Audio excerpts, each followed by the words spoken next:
பெரிய பிரச்சனை உக்ரைனுக்கு ட்ரம்ப் அவர்கள் வந்தது தான். ட்ரம்ப் அவர்கள் வந்ததுலேருந்து பல நாடுகள் ட்ரம்ப் அவர்கள் என்ன செய்ய போகிறாரு, புட்டின் அவர்களுக்கு ஆதரவாக ட்ரம்ப் அவர்கள் இருக்க போகிறாங்களா, ஜெலன்ஸ்கி அவர்களுக்கு யார் ஆதரவாக இருக்க போகிறாங்க, ஐரோப்பாவை கைவிட்டுருவாரா ட்ரம்ப் அவர்கள், இப்படின்னு சொல்கிற பல கேள்விகளை கேட்டு வராங்க. இந்த கேள்விகளுக்கு என்னென்ன பதில் இருக்கும், ஏன் இந்த கேள்விகள் கேட்கப்படுது அப்படிங்கிறதுக்கான எக்ஸ்ப்ளனேஷனை நாம் கொடுத்துட்டோம். இன்றைக்கி ரொம்ப முக்கியமான சில அப்டேட்ஸ் அப்படிங்கிறதுலாம் நடந்திருக்கு. அது என்ன அப்படிங்கிறத இந்த ஒரு பதிவு வழியாக பார்க்க போகிறோம். எல்லாத்தையும் பார்த்துடலாமா?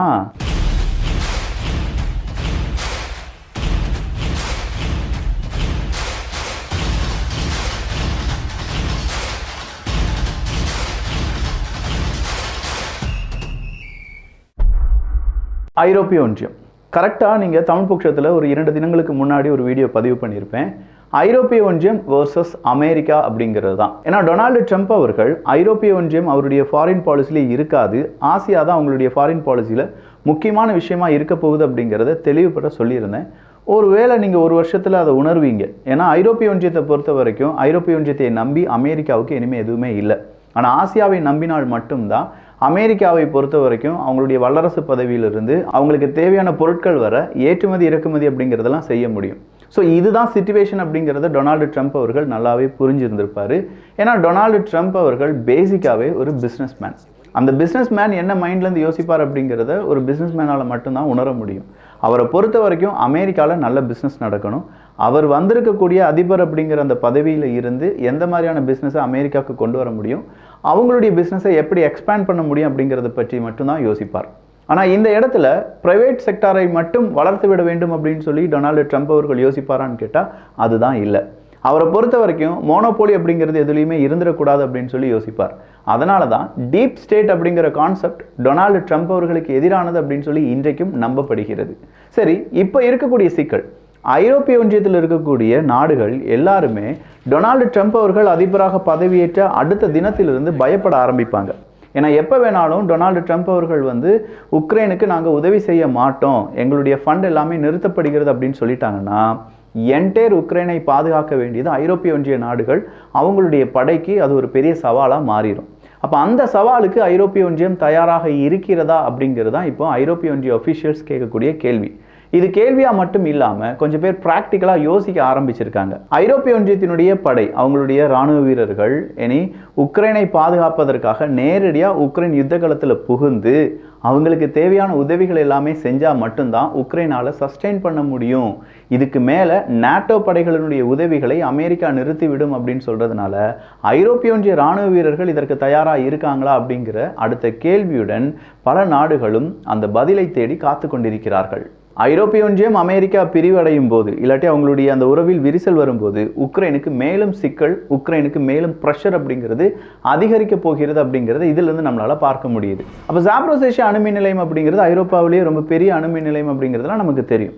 அந்த அணுமின் நிலையத்துக்கு ஏதாவது பிரச்சனை இருக்காப்பா அப்படிங்கிற கேள்விக்கு எஸ் இருக்குது. ஆனால் எப்படி அந்த பிரச்சனை பெரிதாக மாறும் அப்படிங்கிற ஒரு கேள்விக்கான பதில் இன்னைக்கு கிடைச்சிருச்சு. சவுத் குரூப்பினுடைய ஸ்போக்ஸ் பர்சன், உக்ரைனுடைய ஆர்ம்டு ஃபோர்ஸினுடைய சவுத் குரூப், அதனுடைய ஒரு ஸ்போக்ஸ் பர்சன் இருப்பாங்கல்ல, அவங்க என்ன சொல்லியிருக்காங்கன்னா ஜாப்ரோசியா டைரக்ஷனில் பெரிய ஒஃபென்சிவ்காக ரஷ்யாவினுடைய இராணுவ வீரர்கள் காத்திருக்கிறார்கள். மிகப்பெரிய ஒஃபென்சிவ் ஜாப்ரோசியா ரீஜனில் அப்படின்னு சொல்லும்போது கண்டிப்பாக இந்த அடி உக்ரைனுக்கு பெருத்த அடியாக இருக்க போகுது அப்படிங்கிறது தான். ஏன்னா இந்த ஜாப்ரோசேஷியா அணுமின் நிலையம், ஜாப்ரோசேஷியா பகுதி அப்படிங்கிறது எல்லாமே ரஷ்யாவினுடைய கைக்குள் வந்து விட்டது என்றால் ஐரோப்பா அவங்களுக்கு தேவையான மின்சாரம் இந்த ஜாப்ரோசேஷியா அணுமின் நிலையத்திலிருந்து போகாமல் வேறு எப்படி போகும்? இதுதான் ஐரோப்பாவில் அடுத்ததாக வரக்கூடிய சிக்கல். ஐரோப்பாவை பொறுத்த வரைக்கும் இப்போதைக்கு ரஷ்யாவினுடைய கேஸ் இல்லை, ரஷ்யாவினுடைய ஆயில் இல்லை. இதெல்லாம் வாங்கக்கூடாதுன்னு சொன்னாலும் பல பிளாக் மார்க்கெட் வழியாக அவங்க வாங்கிட்டு தான் இருக்காங்க என்பதும் குறிப்பிடத்தக்கது. இதெல்லாம் ரஷ்யாவுக்கும் தெரியும். நம்மகிட்ட வாங்க மாட்டாங்க அப்படின்னு சொல்லி வாய் சவடால் சொல்லுவாங்க. பட் பேக்லேருந்து அதெல்லாம் வாங்கிட்டு தான் இருப்பாங்க அப்படிங்கிறது புட்டின் அவர்களுக்கும் தெரிஞ்ச விஷயம்தான். பட் நேரடியாக மோத போகிறாங்க அப்படின்னு சொல்லும்போது அந்த அணுமின் நிலையத்தெல்லாம் இவங்களுடைய கண்ட்ரோலுக்கு கொண்டு வந்துட்டாங்கன்னா செம்மையான ஒரு ட்விஸ்ட்டை ஐரோப்பிய நாடுகளுக்கு புட்டின் அவர்களால் கொடுக்க முடியும். எங்கேயோ யாரோ சொன்ன மாதிரி நமக்கு ஒரு கேள்வி இருக்குல்ல, ஐரோப்பிய ஒன்றியம் பூந்தோட்டம்ங்க, ஆனால் மீதம் இருக்கும் நாடுகள்லாம் காடுகள். பூந்தோட்டம் எவ்வளவு ஜெகஜோதியாக இருக்கும் தெரியுமா, எவ்வளவு பூக்கள், எவ்வளவு வண்டுகள், தேன் அப்படிலாம் சொல்லிட்டு இருந்தாங்கல்ல. இன்னைக்கு அந்த பூந்தோட்டத்துக்குள்ளே தான் பெரிய அளவில் சுனாமி அடிச்சிட்டு இருக்கு, பார்த்து பதமாக இந்த சுனாமியை கொஞ்சம் ஹேண்டில் பண்ணுங்க அப்படின்னு சொல்கிறது தான் நம்முடைய வேண்டுகோள். ஜெர்மனுடைய டிஃபென்ஸ் மினிஸ்டர், நான் ஏதோ பொய் சொல்கிறேன்னு மட்டும் நினச்சிடாதீங்க, நீங்கள் இதெல்லாம் தேடி பாருங்கள். நேற்று போலந்தினுடைய ஃபாரின் மினிஸ்டர் ஒரு வார்த்தையை சொன்னாரா, இன்னைக்கு ஜெர்மனுடைய டிஃபென்ஸ் மினிஸ்டர் என்ன சொல்லியிருக்காங்கன்னா, Trump will make a deal with Putin கூட ட்ரம்ப் அவர்கள் ஒரு டீலை மேக் பண்ணிட்டு உக்ரைனை தனிமைப்படுத்தி விடுவாரோ அப்படிங்கிற ஒரு பயம் இருக்கு. எனவே உக்ரைனுக்கு தேவையான உதவிகளை நாம் எல்லாரும் சேர்ந்து செய்ய வேண்டும். ஒரு நாட்டினுடைய டிஃபென்ஸ் மினிஸ்டர் கேட்கக்கூடிய ஒரு கேள்வி பாருங்க. அப்போ ட்ரம்ப் அவர்கள் கண்டிப்பாக உக்ரைனை தனிமைப்படுத்தி விடுவார் அப்படின்னு சொல்ற இந்த செய்தி தான் ஐரோப்பா முழுவதுமாக பேசு பொருளாக மாறி இருக்கு. சரி, அப்போ ஜெர்மனி ஏதாவது உதவிகள் செய்வாங்களா அப்படின்னு சொல்லி பார்த்தா அந்த இடத்துல ஜெர்மனியுடைய பொருளாதாரம் படுத்திருக்கு, ஜெர்மனியினுடைய ஆட்சி கவிழ்ப்பு நடந்திருக்கு, ஜெர்மனியில் நிறைய நிறுவனங்கள் திவாலாகி கொண்டிருக்கிறார்கள். ஜெர்மனியால் நேரடியாக உக்ரைனுக்கு உதவ முடியாது. பட் ஐரோப்பிய நாடுகளை பொறுத்த வரைக்கும் ரொம்ப ஸ்ட்ராங்கான, எக்கனாமிக்கலி ரொம்ப பெஸ்ட்டான ஒரு நாடு அப்படின்னா அது ஜெர்மனியை சொல்லலாம். அதனால் ஜெர்மனி சொல்கிறத சில நாடுகள் ஐரோப்பிய ஒன்றியம் கேட்டு தான் ஆக வேண்டியதாக இருக்கும். ஸோ ஜெர்மனி அவங்களுடைய இன்ஃப்ளூயன்ஸை பயன்படுத்தி உக்ரைனுக்கு தேவையான உதவிகளை செய்வதற்கான வாய்ப்புகள் இருக்கே தவிர நேரடியாக அவங்களுடைய பணத்தை வச்சு, அவங்களுடைய ஆயுதத்தை வச்சு உக்ரைனை காப்பாற்றணும் அப்படிங்கிறதெல்லாம் வெறும் பகல் கனவு மட்டும்தான். ஜோர்ஜியாவினுடைய பிரைம் மினிஸ்டர் இன்னைக்கு ஒரு வார்த்தையை சொல்லியிருக்காங்க, armed conflict in Ukraine will be end soon அப்படிங்கிறது தான். ஸோ இப்போ நம்ம பார்த்துட்டு இருக்கிற இந்த யுத்தம், உக்ரைனில் நம்ம பார்த்து கொண்டு இருக்கக்கூடிய இந்த யுத்தம் சீக்கிரமாக முடிவுக்கு வரப்போகிறது. அப்படி முடிவுக்கு வரும் அந்த காலகட்டத்தில் ரஷ்யாவினுடைய வெற்றி கொஞ்சம் அதிகமாக இருக்கும் அப்படின்னு சொல்லி ஜோர்ஜியாவினுடைய பிரைம் மினிஸ்டர் சொல்லியிருக்காங்க. ஜோர்ஜியாவினுடைய பிரைம் மினிஸ்டர் இப்படி சொல்லும்போது, மோல்டோவாவினுடைய பிரைம் மினிஸ்டர் புதுசாக ரஷ்யா எங்களுடைய வான்பரப்பில் 2 ட்ரோனை பறக்க விட்டுட்டாங்க, எங்களுடைய நாட்டு மக்களுக்கு இது எவ்வளோ பெரிய எச்சரிக்கை தெரியுமா அப்படிலாம் சொல்லிட்டு இருந்தார்ல. இப்போ மோல்டோவாவினுடைய இந்த குற்றச்சாட்டுக்கு ரஷ்யா பதில் சொல்லியிருக்காங்க, எங்களுடைய ட்ரோன் அங்கே பறக்கவே இல்லைப்பா, ஏன் இப்படி தேவையில்லாத வதந்தியை பரப்பிட்டு இருக்க மோல்டோவா அப்படின்னு சொல்லி தான். இதே மோல்டோவாவில் தான் இப்போ எலெக்ஷன் நடந்து முடிந்தது என்பதும் குறிப்பிடத்தக்கது. ரஷ்யாவுக்கு எதிரான நபர் தான் மோல்டோவாவினுடைய இப்போதைய தலைவர் என்பதும் நாம் தெரிந்திருக்க வேண்டிய செய்தி. இதெல்லாம் உலக அரசியலில் நடந்துட்டு இருக்கு. மோல்டோவாவினுடைய எலெக்ஷன்லாம் ஓவர் அப்படிங்கிறதும் இங்கே குறிப்பிடத்தக்கது.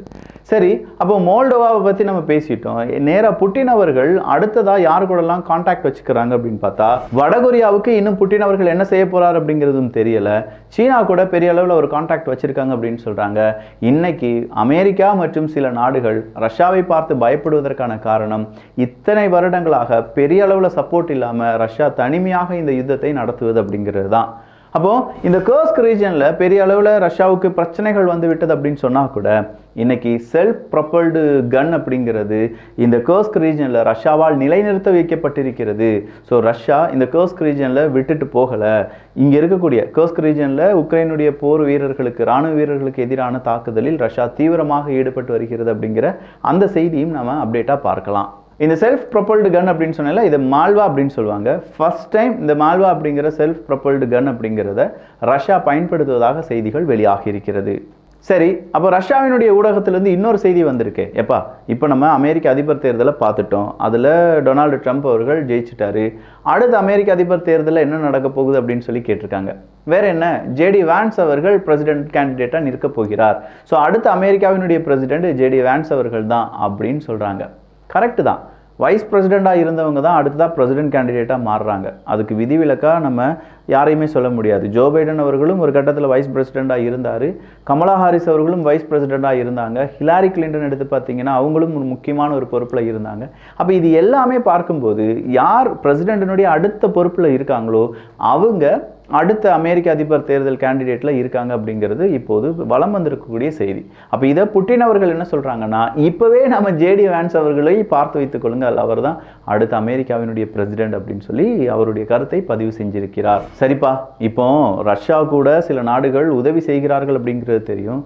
ஈரானுக்கும் ரஷ்யாவுக்கும் உறவு சாகித் 136 அதோடி மட்டும்தானா, ட்ரோன் மட்டும்தானா அப்படின்னு கேட்டால் இல்லை. ரிவர்ஸ் இன்ஜினியரிங் இருக்குது. பொலிட்டிக்கலி ஈரான் ரஷ்யாவை சப்போர்ட் பண்ணுறாங்க, ரஷ்யா ஈரானை சப்போர்ட் பண்றாங்க. இதெல்லாம் ஒரு புறம் இருக்க, ஈரானும் ரஷ்யாவும் சேர்ந்து அவங்களுடைய பேமெண்ட் சிஸ்டத்தை 2 நாடுகளிலும் பயன்படுத்தும் வகையாக MIR மற்றும் ஷீடாப் அப்படிங்கிற இந்த 2 பேமெண்ட் சிஸ்டத்தையும் ஒன்று சேர்க்க போகிறார்கள். ஸோ MIR ஷீடாப் அப்படிங்கிற இந்த national payment system international payment சிஸ்டமாக மாறப்போகுது. 2 நாடுகளும் மாற்றி மாற்றி பேமெண்ட் பண்ணிக்கிட போகிறாங்க. மோல்டோவா இன்னைக்கு ரஷ்யாவினுடைய தூதரக அதிகாரியை கூப்பிட்டு எங்கள் நாட்டுக்கு மேலே நீங்கள் ட்ரோனை பறக்க விட்டுட்டீங்க, இதெல்லாம் சரிப்பட்டு வராது அப்படின்னு சொல்லி எச்சரிக்கை கொடுத்துருக்கிற ஒரு செய்தியும், உக்ரைன் ஒரு புதிய ட்ரோனை உருவாக்கியிருக்காங்க, அது கிரனேடு லான்ச்சர் அப்படின்னு சொல்கிறாங்க. ஒரு கிரனேடு லான்ச்சர் ட்ரோன் அப்படிங்கிறத உக்ரைன் உருவாக்கியிருப்பது மட்டும் இல்லாமல் அது சோதனை முயற்சியில் பல இடங்களில் பயன்படுத்தி வருகிறார்கள் அப்படிங்கிற தகவலும் வெளியாகி இருக்கிறது. ஸோ ஓவராலாக நிறைய அப்டேட், நிறைய நியூஸ், நிறைய நாலேஜ் பார்த்துருக்கோம். இந்த செய்திகளை பற்றி உங்களுடைய கருத்துக்கள் இங்கே வரவேற்கப்படுகின்றன. எல்லோரும் வியூகத்தில், தமிழ் வியூகத்தில் இணைந்திருங்கள். நல்லதை பகிர்ந்து நல்ல சமுதாயத்தை உருவாக்குவோம். நன்றி, வணக்கம்.